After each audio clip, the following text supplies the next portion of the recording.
કદવાલ તાલુકા વડુમથક માટે જગ્યા નક્કી.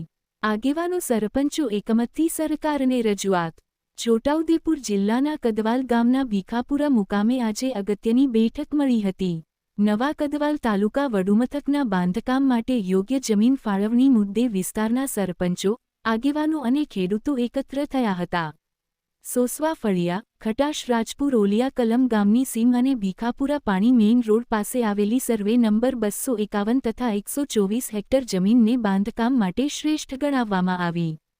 આગેવાનોનું કહેવું છે કે જમીન સંપૂર્ણ ખુલ્લી છે, દબાણમુક્ત છે અને કોઈ કાયદાકીય વાંધો નથી. વિસ્તારની જનતા લાંબા સમયથી નવા તાલુકા વડુમથકની રાહ જોઈ રહી છે. આ જગ્યા સર્વ દ્રષ્ટિએ યોગ્ય હોવાથી સરકાર તાત્કાલિક પગલાં લે, એમ વેચાતભાઈએ જણાવ્યું. પ્રીતમ કનોજિયા, કદવાલ, છોટાઉદેપુર. ભીખાપુરા ગ્રામ પંચાયતમાં કદવાલ વિસ્તારની 17 ગ્રામ પંચાયતોના સરપંચશ્રીઓ, માજી સરપંચશ્રીઓ અને તમામ સામાજિક અને રાજકીય આગેવાનો અહીંયા એકત્રિત થઈને મને બોલાવવામાં આવ્યો કે ભાઈ એક બેઠક છે ને ત્યાં તમે આવો, અમારી રજૂઆત સાંભળવાની છે. એટલે હું અહીંયા ઉપસ્થિત છું. આ બધા આગેવાનોની રજૂઆત એવી છે કે ભાઈ આ કદવાલ તાલુકો નવો બન્યો છે, તો કદવાલ તાલુકાની કચેરીઓ એટલે આખું તાલુકા મથક જે એનું સંકુલ બનવાનું છે, એ સંકુલ એક જ જગ્યાએ બને, જેથી પાવી જે આપણે કદવાલ તાલુકાની પ્રજાને વહીવટી કામો કરાવવામાં સરળતાથી એક જગ્યાએ એટલે એક દિવસમાં તમામ કચેરીઓની મુલાકાત લેવી હોય તો લેવાઈ જાય અને રખડવાનું નહીં થાય, વાહન વ્યવહારની તકલીફ ના પડે, સમાજ સુરક્ષાની દ્રષ્ટિએ તકલીફ ના પડે. એટલા માટે એમની માંગણી હતી ને બધાની માંગણી છે કે ભાઈ આ કદવાલની વચ્ચે કદવાલ ગામની જે સીમની અંદર આવેલું સોસવા ફળિયું જે છે, એટલે એ સોસવા ફળિયાની અંદર સરકારી જમીન આવેલી છે અને બહુ મોટા જથ્થા ઉપર સરકારી જમીન છે, જેમાં ખટાસની પણ છે, આપણે વડોદ પાણી ગ્રામ પંચાયતની પણ જમીન, રાજપુર રેવન્યુની છે, પછી કદવાલની પણ છે અને ઓલિયા કલમની પણ છે. આ બધી થઈને 1200-1300 એકર જમીન છે. એટલે આ આગેવાનોની જે માંગણી છે આનંદની વાત છે. આટલો મોટી જો જગ્યા છે તો આખું સંકુલ આપણે એમાં બનાવશું ને ખૂબ મોટો સારો વિકાસ થાય, શૈક્ષણિક સંકુલો પણ એમાં બને. એટલે મેં એમની માંગણી સરકાર સુધી એ લાગણી હું પહોંચાડીશ અને એ લાગણી પહોંચાડીને 100% રાજ્યના માનનીય મુખ્યમંત્રી ભૂપેન્દ્રભાઈ પટેલ એ ખૂબ મોટા દિલના વ્યક્તિ છે અને હકારાત્મક દ્રષ્ટિવાળા છે. પ્રજાને જે તકલીફ પડે છે એના લીધે તાલુકો આપ્યો છે કદવાલ, એટલે ભવિષ્યની પેઢીને તકલીફ ના પડે એના માટે અચૂક તમારી બધાની માંગણી, આ અમારા કાર્યકરોની આગેવાનોની માંગણીને સ્વીકારશે. એ લાગણી અને માંગણી હું પહોંચાડીશ અને 100% બધી તમારે લાગણી અહીંયા મારા કાર્યકર્તાઓની આગેવાનોની છે કે સોસવામાં બને તો એ બનશે. એમાં કંઈ હવે બધાની ઈચ્છા, સૌની ઈચ્છા, ભારત માતા કી પંચ એ પરમેશ્વર, એ લાગણીએ તમારી બધાની માંગણી લાગણી અમે સરકારમાં હું પહોંચાડીશ. આટલી જ વાત છે, એના માટે એકત્રિત થયા હતા બધા.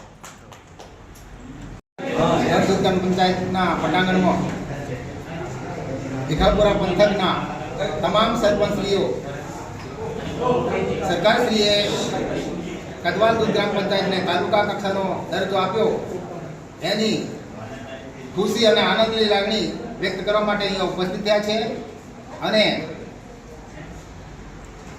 ઉપસ્થિત તમામ પંચાયતના સરપંચશ્રીઓ, રાજકીય કોઈ પણ રાજકીય પાર્ટીના નેતાઓ, આગેવાનો, સામાજિક કાર્યકર્તાઓ, માજી તાજી સર્વ સરપંચશ્રીઓની એક નમ્ર વિનંતી છે કે જે કદવાલ તાલુકો અસ્તિત્વમાં, સરકારશ્રી અસ્તિત્વમાં આવે છે, એને તમામ પ્રકારની વહીવટની ઓફિસો એક જ જગ્યાએ બને અને લાભાર્થીઓને એક જ જગ્યાએ પૂરો લાભ મળી રહે એ હેતુથી અમે સરકારશ્રીને રજૂઆત કરવાના હોવાથી અહીં ઉપસ્થિત થયા હતા.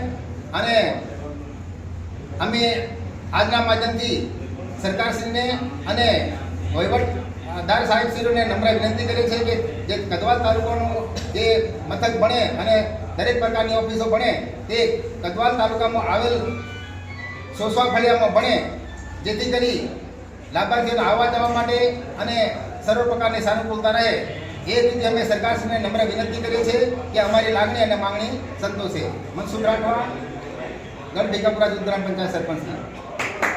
ગઢજૂથ ગ્રામ પંચાયતના પટાંગણની અંદર કદવાલ તાલુકાનું જે નિર્માણ થયું છે, નવો તાલુકો બન્યો છે, એ જગ્યાના સંદર્ભની અંદર આજે વિસ્તારના સરપંચો, આગેવાનો, તાલુકા સદસ્યો, માજી તાલુકા સદસ્યો, જિલ્લા સદસ્યો, ભારતીય જનતા પાર્ટીના હોદ્દેદારો તમામ મળીને આ વિસ્તારની અંદર આજે એક અમારી રજૂઆત છે કે જે સોસવા ફળિયું આવ્યું છે એની અંદર જમીન જે છે 251 સર્વે નંબર પૈકીમાં 315 એકર જમીન આવેલી છે, એ પડતર ખુલ્લી જગ્યા છે. એની બાજુમાં ખટાસ, એનો સર્વે નંબર 96, એ લગભગ 150 એકર જમીન પડતર આવેલી છે, ખુલ્લી જગ્યા છે. અને એની બાજુમાં રાજપુર, એ પણ જગ્યા સરકારશ્રીની છે, ખુલ્લી જગ્યા છે. આ જગ્યાનું માધ્યમ એવું છે સાહેબ કે કદવાલ તાલુકો અસ્તિત્વમાં આવે, નવી ઓફિસો બનાવવામાં આવે ત્યારે અંતરિયાળ વિસ્તાર એટલે કે વીરપુર, સવમડી, જાંબા, સેલવા, મોટી ખાંડી જેવા ગામો આ વિસ્તારથી આ જે જગ્યા છે નજીક સેન્ટરમાં પડે. બીજું કે આ જે જગ્યા છે બારિયા રોડથી પાવીજતપુર મેઇન રોડને અડતી જગ્યા છે, એટલે આવા જવામાં પણ કોઈ પણ લાભાર્થીને તકલીફ ન પડે. વિસ્તાર મોટો છે, જમીનનો ખુલ્લી જગ્યા છે. આ જે જગ્યા સરકારશ્રી શોધે છે છતાં મળતી નથી, પણ અમારા જે પૂર્વજોએ જગ્યા રાખી મૂકી હતી, આજે અમારા કદવાલ સ્ટેટના દરબારોની જ આ જગ્યા છે અને આ જગ્યાનો સદુપયોગ થાય, વિસ્તારના આદિવાસીઓને લાભ મળે, પગદંડી ચાલતા જશે તો પણ એમને સરળતાથી વિકાસના કામો થશે. સરકારશ્રીનો પરિપત્ર છે કે સરળતાથી વિકાસ થાય, સરળતાથી વિકાસનો તાલુકો બને, એ હેતુસર અમને કદવાલ તાલુકો આપ્યો છે. માન્ય સરકારશ્રીને પણ વિનંતી કરું છું કે આ જગ્યા ખૂબ જ સરસ છે, પોતે સર્વે કરો. આ જગ્યા કેટલી ખુલ્લી અને વિશાળ છે એ જગ્યાનું સર્વે કરીને અમને સોસવા ફળિયાની જે જગ્યા કાયમી ધોરણે તાલુકો બિલ્ડિંગો બને એ જગ્યાને અમને ફાળવણી આપો, એવી જ મારી માગણી અને લાગણી છે. શું નામ તમારું? નરેન્દ્રસિંહ ઠાકોર, ભીખાપુરા.